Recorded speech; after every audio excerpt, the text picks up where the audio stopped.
Hi everyone, Aaron here for Zollotech, and Apple released macOS 27 Beta 6. macOS 27 Beta 6 Golden Gate is available to developers, and macOS 27 Public Beta 4 is out as well. This is available on all macOS 27 supported devices, as long as you're a developer or beta tester. Now this came in at 4.14 gigabytes, that's on an M5 MacBook Air 13-inch, and this released alongside many other updates. iOS 27 Beta 6, iPadOS 27 Beta 6, along with tvOS and HomePodOS 27 Beta 6, visionOS 27 Beta 6, and watchOS 27 Beta 6.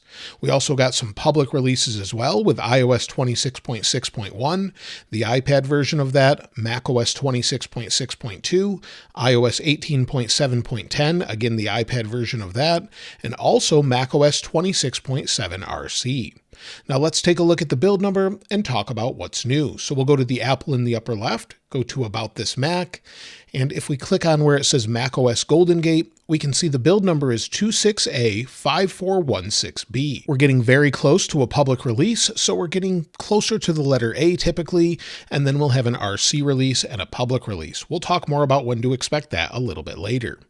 Now, as far as new features, the first thing that we have that's new is if maybe we open up system settings or any other window with the actual stoplight setup here, they've updated these with liquid glass. You can see what they look like in the previous version with macOS Tahoe, or the previous Beta 5 version is basically a different stoplight system where they just don't look as nice. If we switch the appearance here, maybe over to dark mode, again you'll see that they change as well.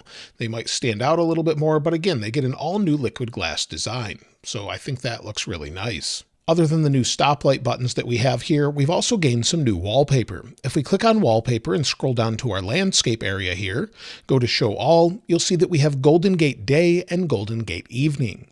If we click on one, you can take a look here. So this is a really nice photo that we have. Let's go ahead and lock the screen, and it should animate in theory. Give it a moment here, and you'll see it animates very slowly though. Let's go ahead and re-unlock the screen. So we'll unlock, go back in here. Let's switch to Golden Gate Evening. Again, minimize, and again, we'll lock the display, and you'll see that it animates again. So again, very nice. I think I really like the evening one, but again, they're both available within Beta 6. Another new thing that you may have already noticed is we have a new icon for the preview icon. So if we go into this here where I showed you the screenshot before of the actual size of the update, you'll see we have the new preview icon to go along with iOS 27 Beta 5 and now Beta 6. So they've updated it here, and we now have consistency across the OS. I did see some places where people were saying they had older icons again. I'm not seeing that with stocks, for example. So some people were saying it reverted back to a previous look. As well as terminal, I'm not seeing that either, but I'm seeing the same consistent icons with liquid glass. But let me know if yours have changed as well. As far as anything else, if maybe we pinch in on our touchpad here, you'll see that this animates in. This is an old update. This was also in Beta 5 as well, but you'll see it sort of animates in when we go into this. Another thing that's new, again with Beta 5 that I didn't cover in the previous video, is if we go into Siri here. So let's find where Siri is. Within Siri, of course, I talked about the voices from before, but if we go into responses, they've cleaned this up a little bit. Again, this was part of Beta 5, but it says spoken response and silent response. Prior to this, it was a little bit more complex, so they've simplified it here. Again, if we go back to Siri, we have all the same voices. Nothing's really changed here, so they haven't updated it for Indian or Irish or anything else with customization. So you really don't have any additional options. Maybe we'll see more of those a little bit later, but we still have them for American as well as British, with 7 options and 4 options for British. But again, you can change this however you'd like. As far as any other features or changes, I'm not seeing anything that's obvious yet, but the overall experience seems to be pretty decent. We'll talk about that in a moment. As far as bugs and bug fixes, well, I didn't really have too many issues on Beta 5, despite iOS 27 Beta 5 having quite a few issues. But if we take a look at the release notes, now this time let's go into the Feedback app. This is something that you should be using anyway, so if maybe we go into Feedback here, We'll go into Feedback Assistant. I'm not sure why I have two, but if we go into those, go to macOS 27 Golden Gate Beta 6, you can see all of the resolved issues here. There's quite a few of them, in fact, many more than we've seen before. So again, resolved issues, known issues, and if you're having some of these known issues, make sure that you actually report them to Apple. If they're listed here, you can kind of know that they're already working on them, but if they're not listed here, make sure to report them in the Feedback app and give additional information. But in general, it seems like it's working quite well. They continue to work on this, and it seems pretty reliable so far. As far as additional issues, I'm not seeing many reports of issues, so this seems to be almost wrapped up at this point. Now, as far as when to expect the next update, if we take a look at the calendar here, based on what we've seen in the past, I would expect macOS 27 Beta 7 as soon as Monday the 24th. Now, we may have 7 betas, we could have up to 9 betas, but given the timeline of when we typically see these released, we could probably have maybe 1 or 2 more betas. So I would expect Beta 7, maybe an RC on the 31st, and we also expect Apple to push out Apple invites for their upcoming event where they'll show off the next iPhones, just like they do typically every single year. If they continue with that trend, that's what we'll normally see. So we could see those probably in this week here, the week of the 23rd.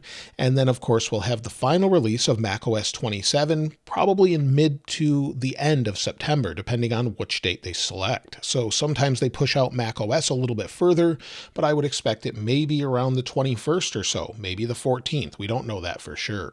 Of course, then Apple will move on to macOS 27.1 and so on. And of course, I'll cover those as well. When it comes to overall performance, like I mentioned before, I've used this for a little while here. It seems to perform well. Going into different apps, they seem to open quickly. Going in and out of system settings, everything else seems to be performing very quickly. No real complaints here. I have not used it as my production machine, at least recently, but I have used it in previous betas. Seems to be okay as far as things like Final Cut, but again, I wouldn't put it on your main production machine. When it comes to battery life, again, I've used this off the battery a little bit. It does take a few days to evaluate that and, of course, talk about that. We'll talk more about that in the weekend follow-up video along with iOS 27 Beta 6 and Public Beta 4. But battery health on this M5 MacBook Air is at 100%, as I would expect. They're not too old here. And general battery life is so good I don't really have to pay attention to it, just like it was on macOS Tahoe for me. Really no issues. You may get a little bit of a difference here and there, but typically it seems to be quite good. Of course, when we get closer to the public release, well then, that's when that matters. As far as if you should install macOS 27 Beta 6, if you're on the previous version, Beta 5 or earlier, definitely install it. This seems to resolve a lot of odd issues that maybe you've had in earlier betas. It seems much more refined. Beta 5, again, was okay for me, but Beta 6 seems to be even better so far. Sometimes on the iPad, for example, I had issues going into the text fields, just clicking into search, for example, it wouldn't work properly. Everything is working great here, and I have no complaints with that. So in general, it seems like a decent update. So that's everything with macOS 27 Beta 6 and Public Beta 4. Hopefully we'll see a few more features. I'm not sure what Apple has planned for macOS 27, but let me know your experience in the comments below and if you've found any additional features as well. Of course, I'll link the iPhone version of this wallpaper in the description like I normally do. And if you haven't subscribed already, please subscribe. And if you enjoyed the video, please give it a like. As always, thanks for watching. This is Aaron. I'll see you next time.